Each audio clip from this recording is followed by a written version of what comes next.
Halo, ini Mr. Resumen. Hari ini saya akan menerangkan sebuah film komedi dan fantasi berjudul How to Be Really Bad. Amaran spoiler di hadapan, beri perhatian, berhati-hati. Pada permulaan film, kita diperkenalkan kepada anak perempuan syaitan, Lilith. Berlawanan dengan kepercayaan umum, neraka sebenarnya ialah sebuah bandar yang dimodenkan dengan pelbagai pekerja yang bekerja untuk syaitan. Tugas mereka adalah untuk menggoda manusia supaya menjadi jahat.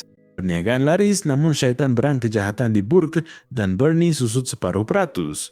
Nak perempuannya Lilith mahu menjadi wakil lapangan untuk menyebarkan kejahatan, namun kerana dia belum berusia 18 tahun, dia mengganggu orang di internet. Dia sering menyusahkan bapanya kerana selalu memberontak. Pada suatu malam, Lilith mendekati syaitan dengan permintaan yang sama. Penat dengan rungutannya yang berterusan, syaitan membuat satu tawaran kepadanya. Dia akan menghantarnya ke bumi selama seminggu untuk menjadikan seorang manusia jahat. Jika dia berjaya, dia akan ditempatkan dalam kerja lain. Jika gagal, dia dicampak ke sel selama-lamanya. Lilith rasa itu kejam, tetapi bapanya iblis, jadi dia terima cabaran dan perjanjian itu. Keesokannya, mereka naik ke bumi menuju destinasi. Lilith diberitahu tentang sasarannya, Greta Bernstein. Dia ialah seorang gadis yang baik hati dan pendiam yang tinggal bersama ibu bapanya dan dua adik perempuannya yang kelihatan seperti orang paling baik di planet ini. Greta suka membuat kerja rumah dan menyanyi sekali-sekala untuk berseronok. Dia tiada langsung sifat jahat dalam dirinya, jadi tugasan ini amat sukar buat Lilith.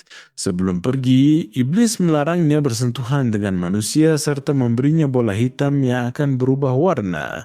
Lilith menumpang di rumah keluarga Bernstein selama seminggu. Selepas sarapan, keluarga itu saling membantu mengemas meja, membuatkan Lilith rasa loya kerana kebaikan mereka. Dia sengaja menjatuhkan pinggan dan menyalahkan Greta. Dia percaya bahawa dengan cara itu dia akan mendapat reaksi daripadanya, tetapi Greta meminta maaf dan mengaku salah. Dia terlalu manis untuk mempertahankan dirinya, jadi Lilith perlu memikirkan sesuatu yang lain untuk menjadikannya jahat. Pada waktu malam, dia menyiasat tentang kawan-kawan dan gaya hidup Greta lalu mendapati bahawa dia tidak mempunyai kawan kerana dia dianggap ulat buku di sekolah. Dalam cubaan untuk mengetahui lebih lanjut tentang Greta, dia memeriksa biliknya dan menemui beberapa gambar seorang budak lelaki di dalam almari pakaiannya. Puas hati dengan penemuannya, Lilith dengan licik merancang untuk menggunakan budak lelaki itu bagi menjadikan Greta jahat. Keesokan harinya, mereka pergi ke sekolah dengan bas sekolah. Anak lelaki pengetua Eddie membuli Greta dengan melekatkan gula-gula getah pada rambutnya, tetapi apabila dia cuba menghina Lilith, dia memberi pengajaran kepadanya dengan membakar rambutnya.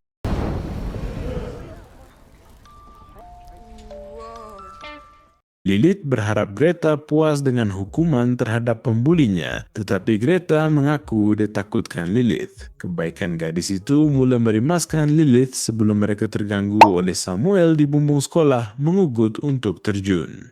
Dia turun apabila pengetua berpura-pura mahu menghubungi Bomba. Greta berkata bahawa Samuel kerap melakukan perkara pelik seperti itu. Gadis-gadis itu mempunyai peperiksaan matematik pada hari itu.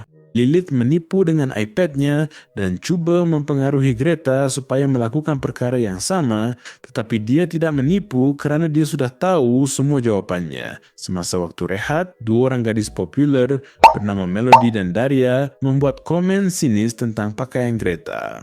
Apabila ditanya, dia mengatakan bahawa dia sudah biasa diejek, jadi ia tidak lagi mengganggunya. Pada ketika itu, Lilith menyedari bahawa budak lelaki yang diminati Greta sedang tiba dan Greta memberitahunya bahawa namanya Carlo dan dia kaki perempuan. Dia hanya bercakap dengan gadis popular dan tidak pernah mempedulikan Greta. Melihat Greta begitu menyukainya, Lilith mendapat idea. Dia membayar Carlo untuk keluar dengan Greta selama 3 hari, kemudian memutuskan hubungan itu. Lepas bercakap dengan Carlo, dia terserempak dengan Samuel, si pelawak kelas yang tersenyum kepadanya. Dia mengikuti Samuel ke lorong untuk merokok. Carlo kemudian mengajak Greta ke latihan muzik. Lilith dan Samuel didatangi oleh Eddie dan gengnya yang marah kepada Samuel kerana telah mencuri seutas jam tangan. Budak itu melompat ke atas bumbung untuk mengelakkan dirinya dicederakan. Apabila mereka cuba menyentuh Lilith, dia melawan mereka semua, membuatkan mereka melarikan diri dan Samuel berasa kagum. Samuel membawanya ke bumbung sebuah gereja untuk melihat laut. Ketika dia menikmati pemandangan itu, dia menciumnya. Terkejut dengan tindakan tiba-tiba itu, dia menolaknya dan berlari pulang ke rumah. Lilith berasa gemetar buat pertama kali dan tidak tahu apa yang dia rasakan. Greta bertanya sama ada dia sedang jatuh cinta, tetapi dia mentertawakan ide itu kerana tahu bahawa syaitan tidak boleh jatuh cinta. Namun, apabila dia melihat berbola hitam itu, ia mula berubah warna. Dia menerima panggilan daripada ayahnya dan mendapati bahawa syaitan memang boleh jatuh cinta. Syaitan-syaitan itu dianggap tidak berguna dan diketepikan. Dengan pantas dia menamatkan panggilan itu dan memutuskan untuk lebih berhati-hati mulai sekarang. Apabila keluarga itu sedang berehat selepas makan malam, dia secara santai menyebut tentang temu janji Greta dengan Carlo.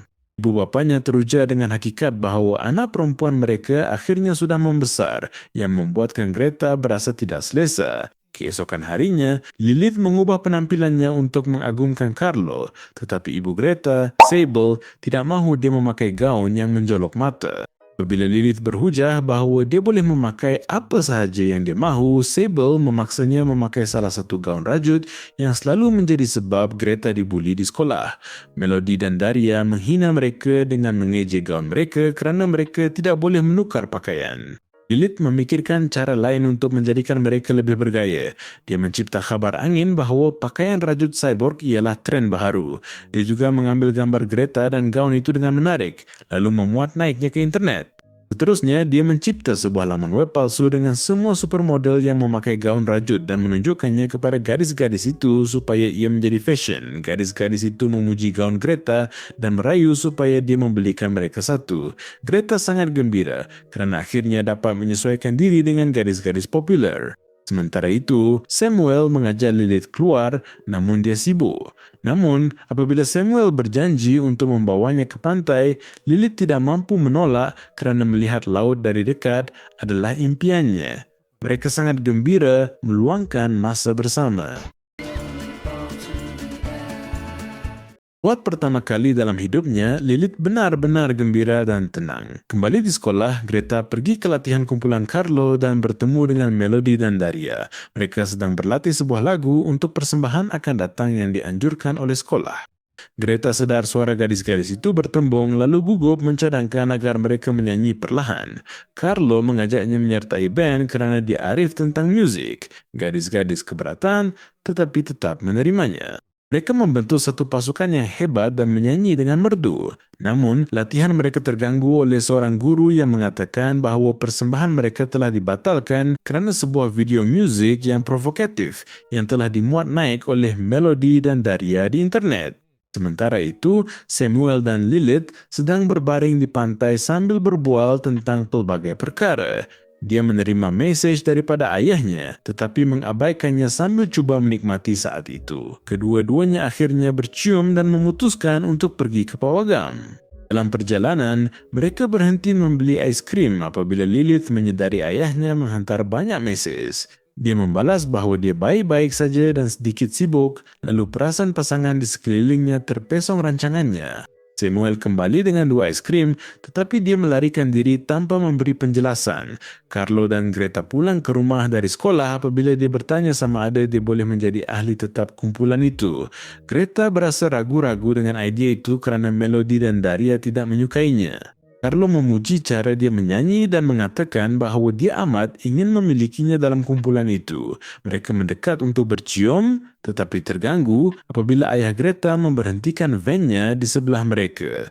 Greta yang malu naik ke dalam kenderaan itu dan pulang ke rumah. Dia menangis sambil memikirkan penghinaan itu sementara Lilith cuba menenangkannya. Anak perempuan syaitan itu menyedari bahawa buat pertama kali dia berasa sedih untuk Greta. Apabila dia melihat berbola hitam itu, dia nampak bahawa warnanya telah berubah yang bermaksud dia sedang menjadi sentimental. Greta bertanya berbola itu digunakan untuk apa, tetapi dia mendakwa bahawa ia ialah termometer. Kemudian ketika dia sedang berkebun, Lilith memberitahu Greta bahawa ayahnya akan membawanya pergi dalam masa 2 hari kerana dia telah gagal dalam satu misi. Dia juga memberitahu Greta bahawa dia sepatutnya menjadi jahat namun tidak mendedahkan identiti sebenarnya. Greta berjanji untuk selesaikan tugas dalam 2 hari. Di sekolah, Melody dan Daria menerima Greta setelah diberikan baju rajutan. Carlo makin baik dengan Greta dan benar-benar jatuh cinta. Saat mau menciumnya, Lilith menghalang, membatalkan perjanjian demi Greta, tetapi Carlo mengaku mula benar-benar menyukainya. Dia beritahu Greta tentang janjinya dengan Lilith dan minta maaf. Greta terluka bila tahu Lilith bayar dia untuk putus. Lilith minta maaf, akui silap, tetapi Greta pergi tanpa kata. Samuel kemudian memanggil Lilith supaya segera ke pantai. Dia bercadang berhenti sekolah dan berpindah ke Berlin, namun selepas bertemu Lilith, dia mau terus tinggal di situ. Lilith ketakutan setelah menyadari dia jatuh cinta. Jelas sekali bahwa dia mencintainya, tetapi dia tidak mau ayahnya menganggapnya lemah. Seterusnya, dia menaiki bas sekolah dan menceritakan kepada Greta apa yang telah berlaku. Apabila melihatnya menangis, Greta memaafkannya dan cuba menenangkannya. Lilith juga menceritakan kebenaran tentang bola hitam itu dan mendakwa bahwa dia tidak lulus ujian itu. Mereka berpelukan buat kali pertama dan Greta nekat menghalang bapa Lilith membawanya pergi. Esoknya hari program sekolah, Syaitan datang melihat misi anaknya. Greta, Carlo, Melody dan Daria merancang mengenakan pengetua kerana menghalang persembahan. Pengetua memulakan persembahan dengan bercakap tentang perjalanannya baru-baru ini ke Afrika. Semasa dia bercakap, Carlo menunjukkan gambar-gambarnya sedang kencing di kawasan terbuka. Dia turun dari pentas dengan malu dan meminta para persembah seterusnya meneruskan pertunjukan.